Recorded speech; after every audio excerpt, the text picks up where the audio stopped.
আমরা সাধারণত তিন ভাগে ভাগ করে থাকি, বিশেষভাবে চাঁপাইনবাবগঞ্জ, রাজশাহী এবং ইন্ডিয়ার আরও কিছু কিছু জেলায় তিন ভাগে ভাগ করা হয়। দুই ভাগ নিয়ে আসা হয়, এক ভাগ বিকালে মাথা পিছু ভাগ করে নেওয়া হয় গ্রামবাসী মিলে। আসলে এই পদ্ধতি হারাম না হলেও তা পছন্দনীয় নয়। আবার কোনো কোনো এলাকায় মানুষ হারে কিছু দিয়ে দেওয়া হয় আর সব নিয়ে চলে আসা হয়, এটাও ঠিক নয়। হ্যাঁ, তিনটার পদ্ধতির মর্মে কোনো হাদিস সহি নেই।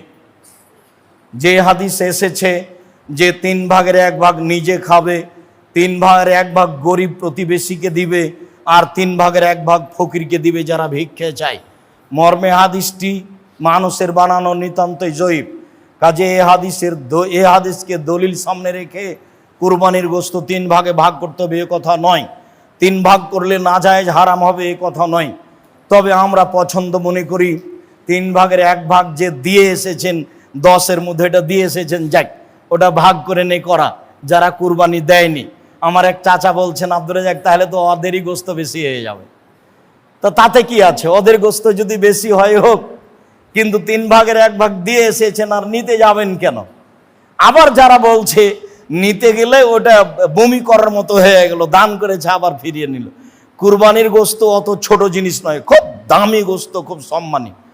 দিয়ে এসেছে আবার নিতে গেলে সেটা ওই বমন হয়ে গেল, এ কথা বলা যাবে না। কুরবানির গোশতের উপর এরকম কোনো মন্তব্য করা ঠিক নয়। কুরবানি যেমন খুব দামি পশু, কুরবানির গোশত তেমন দামি জিনিস। একে ফকির মিসকিনকে দিতে শিখতে হবে। রাসূল সাল্লাল্লাহু আলাইহি সাল্লাম 3 দিনের বেশি খেতে নিষেধ করেছিলেন। পরবর্তীতে যখন সমস্যা দূর হয়ে গেল, সবার যখন টাকা পয়সা অবস্থা ভালো হয়ে গেল, তখন তিনি বললেন, কুলু ওয়াদ্দাখিরু ওয়াতেমু মা বাদালাকুম, এখন তোমরা খাও, বাড়িতে জমা করে রাখো এবং দাও, যা পারো দাও, যা পারো খাও, যা পারো জমা রাখো। দেওয়ার বিষয়টা আপনার উপরে নির্ভর করে। 2 কেজি দিয়ে বাকি রেখে দিলেন, এটা কৃপণতা। কৃপণতা করে আপনি সফল হতে পারবেন না। অথচ 100 জন নেওয়ার জন্য আছে, কেউ নেওয়ার জন্য নেই, তা আপনি সবই রেখে দিলেন, ভালো কথা, রাখেন। অনেকে নেওয়ার জন্য আছে, আপনি সেখানে 2 কেজি দিয়ে বাকি রেখে দিলেন, এটা স্পষ্ট কৃপণতা। এটা মানুষকে বোঝানো সহজ, আল্লাহকে বোঝানো সহজ নয়। কেননা দিতে হবে, এটা আল্লাহর আদেশ। আল্লাহ তাআলা বলছেন, ফাকুলু ওয়াতেমুল বাইস ওয়াল ফকির, তোমরা কুরবানির গোশত নিজেরা খাও, দুস্থ গরিব ফকির মিসকিনকে খেতে দাও, এটা আল্লাহর আদেশ। কুরবানির সাথে আকিকার কোনো সম্পর্ক নেই। আকিকা 7 দিনের দিনই দিতে হবে। 7 দিনের আগে বাচ্চা মারা গেলে আকিকা চলে না, 7 দিনের পরে আকিকা চলে না, এ কথাই ঠিক। 14 দিনে আকিকা চলে মর্মে হাদিস জয়ীফ, 21 দিনে চলে মর্মে হাদিস জয়ীফ, জীবনে কোনো একদিন চলে মর্মে হাদিস জয়ীফ। এসব হাদিস আমলযোগ্য নয়।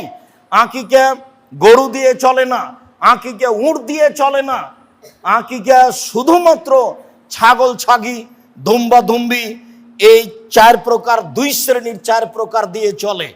আর কুরবানি ছাগল ছাগি, দুম্বা দুম্বি, গরু গাভী, মহিষ মহিষী, উট উটনি সব দিয়ে চলে। গোশত দিতে বাধ্য। আশেপাশে যদি গরিব মানুষ না থাকে আর যদি না দেয়, তাহলে এ গুনাহগার হবে, এ আল্লাহর আদেশকে মানেনি, এ কৃপণ, সে ক্ষতিগ্রস্ত হবে। আর আকিকার গোশত ব্যক্তিগত গোশত, সে খাবে কি দিবে সেটা তার ব্যাপার। আকিকা করে নেকি হয় না, আকিকা করে বাপের জিম্মেদারি নামে। আর কুরবানি হচ্ছে নেকির কাজ। কুরবানি অনেক বড় নেকির কাজ, যেসব মাধ্যম দিয়ে আল্লাহকে খুব বেশি সন্তুষ্ট করা যায়, তার একটা বড় মাধ্যম হচ্ছে কুরবানি। সম্ভবপর মানুষ কুরবানি করার চেষ্টা করবে আল্লাহকে সন্তুষ্ট করার জন্য, এই কথাই ঠিক। সম্মানিত মসজিদের মুসল্লি, কুরবানির গোশত 3 ভাগ করতে হবে এ কথা নয়, 3 ভাগ করলে গুনাহ হবে এ কথাও নয়। তবে 3 ভাগ করে 1 ভাগ দিয়ে এসেছে, এটা না নেওয়াই ভালো। যারা কুরবানি করেনি, দিতে পারেনি, দেয়নি, তারাই ভাগ করে নেক, এ কথা ঠিক। কুরবানির গোশত আত্মীয় স্বজনকে দিতে হবে না এটা নয়, দিতেই হবে এ কথাও নয়। কুরবানির গোশতে আত্মীয় স্বজন রক্ষা করতে হবে এ কথা নয়। এই যে আম হচ্ছে, এখন চাঁপাইনবাবগঞ্জের মানুষ, রাজশাহীর মানুষ আত্মীয় স্বজনের বাড়ি আম পাঠিয়ে আত্মীয়তা রক্ষা করবে।